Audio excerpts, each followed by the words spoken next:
সুপ্রিয় দর্শক বন্ধুরা, আজ আমরা এই ভিডিওর মাধ্যমে আলোচনা করব যে তন্ত্র ও মন্ত্রের সাহায্যে সুনিশ্চিতভাবে লটারি জেতার উপায় প্রসঙ্গে।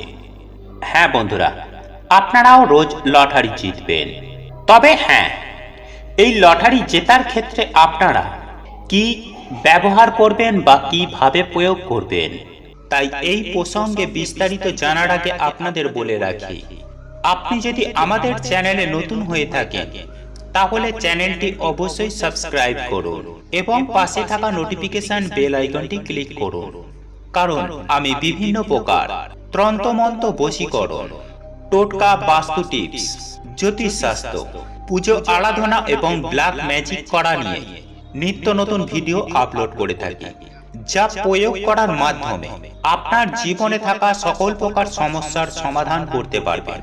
চলুন এইবার মূল আলোচনায় প্রবেশ করা যাক। তবে মূল আলোচনায় প্রবেশ করার আগে জয় শ্রীকৃষ্ণ, রাধে রাধে লিখে কমেন্ট অবশ্যই করবেন। বন্ধুরা, যাদের লটারি কাটার নেশা রয়েছে, অর্থাৎ যারা প্রায় রোজই লটারি টিকিট কাটেন এবং টুকটাক টাকা পয়সা পেয়ে থাকেন, আবার অনেকেই আছেন যারা দীর্ঘদিন ধরে লটারির টিকিট কাটেন, তারা কিন্তু লটারিতে কোনো টাকা পয়সা কিছুই পায় না, উল্টে তার লোকসান হয়ে যাচ্ছে। আবার অনেকেই এমন আছেন যারা হয়তো রোজই লটারির টিকিট কাটেন কিন্তু টুকটাক টাকা পয়সা পেয়ে থাকেন, তবে কোটিপতি হবার বা লাখপতি হবার স্বপ্ন দেখেন অনেকেই এই লটারির টিকিট কেটে।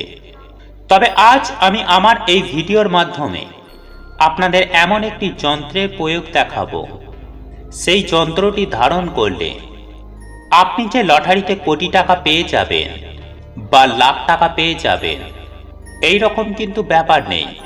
কিন্তু একটা জিনিস মাথায় রাখতে হবে যে আজ আমি আমার ভিডিওর মাধ্যমে যে প্রয়োগটি বলবো, সেই প্রয়োগটি যদি আপনি সঠিকভাবে সঠিক নিয়মে করতে পারেন, তাহলে কিন্তু লটারি কাটলে আপনার ভাগ্যকে এই যন্ত্র অনেকটাই সাহায্য করবে।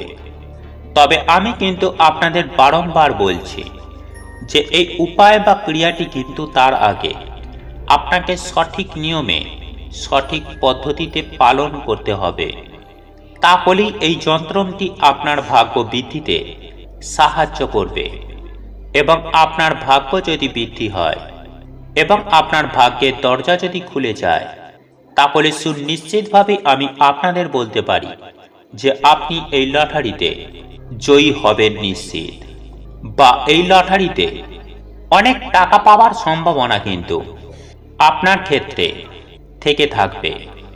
বন্ধুরা দেখুন, এই লটারির ক্ষেত্রে আপনাদের একটি কথা জানিয়ে রাখি যে এই লটারি কিন্তু গভীর একটা ক্যালকুলেশন, এবং আমরা অনেক সময় দেখতে পাই যে একজন সাধারণ মানুষ একটি লটারি টিকিট কেটেই অনেক বড় জায়গায় চলে গেছে, অর্থাৎ কোটিপতি হয়ে গেছে বা লাখপতি হয়ে গেছে। আবার আমাদের চারপাশে এমনও মানুষদের দেখতে পাই যে একজন অনেক বড় লোক, অর্থাৎ যার অনেক ধন সম্পত্তি ছিল, যার কোটি কোটি টাকা ছিল, সে কিন্তু এই লটারি টিকিট কাটতে কাটতে ভিখারি পর্যন্ত হয়ে যায়। তাই সেই জায়গা থেকে কিন্তু আপনাদের সাবধানে থাকতে হবে। তাই এই বিষয়টি অতি অবশ্যই মাথায় রেখে তবেই লটারি টিকিট কাটবেন। তাই আজ আমি সত্যানুসরণ চ্যানেলের পক্ষ থেকে আপনাদের বলি যে আপনারা লটারির টিকিট কাটুন, কিন্তু নেশায় কাটবেন না, অর্থাৎ রোজ কাটবেন না। আপনারা কাটতে পারেন। এই উপায় বা ক্রিয়াটি করার পর মাত্র একটি টিকিটই কাটবেন, একটির বেশি 10টি কাটবেন না। এবং এই লটারির টিকিট কখনোই নেশায় কাটবেন না। আপনার ভাগ্যকে যাচাই করার জন্য আপনি বড়জোর মাসে একবার বা সপ্তাহে একবার এই টিকিট কাটুন, কিন্তু কখনোই নিত্যদিন এই লটারির টিকিট কেটে নিজের অর্থ অপচয় করবেন না। তবে যে সকল ব্যক্তির এই লটারি কাটার দিকে ঝোঁক আছে বা নেশা আছে, তারা এই উপায় বা ক্রিয়াটি, অর্থাৎ এই যন্ত্রটি অবশ্যই অবলম্বন করুন।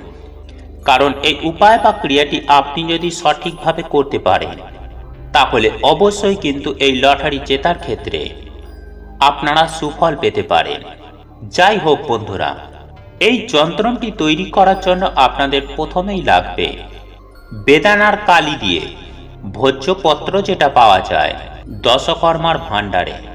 সেই দশকর্মা ভাণ্ডার থেকে আপনারা ভোজ্যপত্র কিনে আনবেন এবং বেদানার কালি দিয়ে লাল চন্দনের গুঁড়ো দিয়ে কিন্তু আপনাদেরকে এই যন্ত্রটি বানাতে হবে।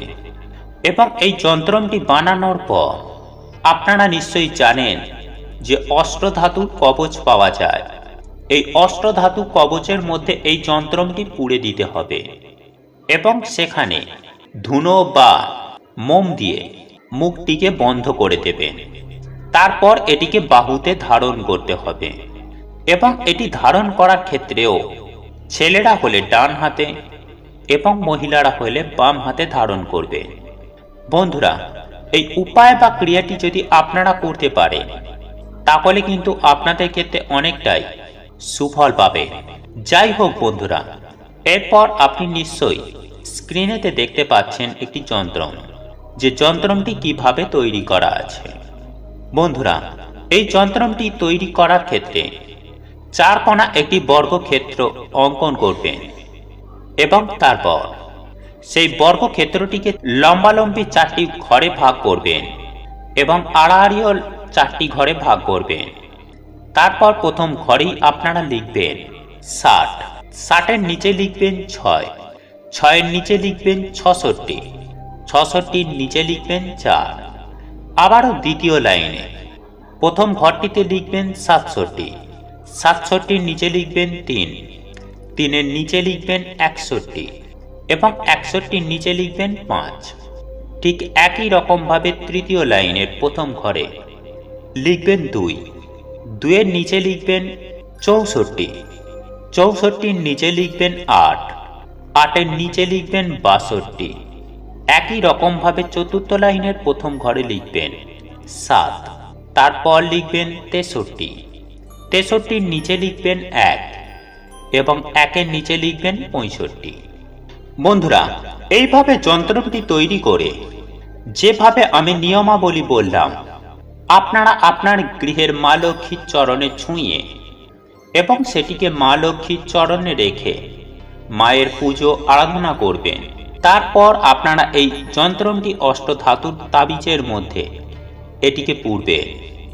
তারপর নিজের শরীরের মধ্যে অর্থাৎ নিজের বাহুর মধ্যে এটিকে ধারণ করতে পারেন। তাহলে অতি অবশ্যই আপনার ভাগ্যদেবী আপনার প্রতি প্রসন্ন হবেন এবং আপনারা লটারিতে সুনিশ্চিতভাবে জয়ী হবেন। বন্ধুরা, একটা কথা সদা সর্বদাই মাথায় রাখবেন যে আমাদের প্রত্যেকেরই ভাগ্যকে যদি আমাদের সহায় করতে পারি তাহলে কিন্তু আমরা প্রত্যেকে ছাই মুঠো করলেও সোনা পাওয়া যায়। তাই আপনার ভাগ্যদেবীকে আপনি প্রসন্ন করুন, এই যন্ত্রটি ধারণ করুন, তারপর ভাগ্যের খেলায় যোগ দিন। বন্ধুরা, আপনাদের এই ভিডিওটি যদি পছন্দ হয়ে থাকে তাহলে ভিডিওটি লাইক করুন, কমেন্ট করুন এবং বন্ধুদের সাথে শেয়ার অবশ্যই করুন। মনে রাখবেন, আপনার একটি শেয়ার অনেক মানুষকে উপকৃত করতে পারে। এবং আপনি যদি নতুন হয়ে থাকেন তাহলে চ্যানেলটি অবশ্যই সাবস্ক্রাইব করবেন এবং পাশে থাকা নোটিফিকেশন বেল আইকনটি ক্লিক করবেন এইরূপ নিত্য নতুন ভিডিও সবার আগে দেখার জন্য। ঈশ্বর আপনার মঙ্গল করুক। আপনি সুস্থ থাকুন, ভালো থাকুন।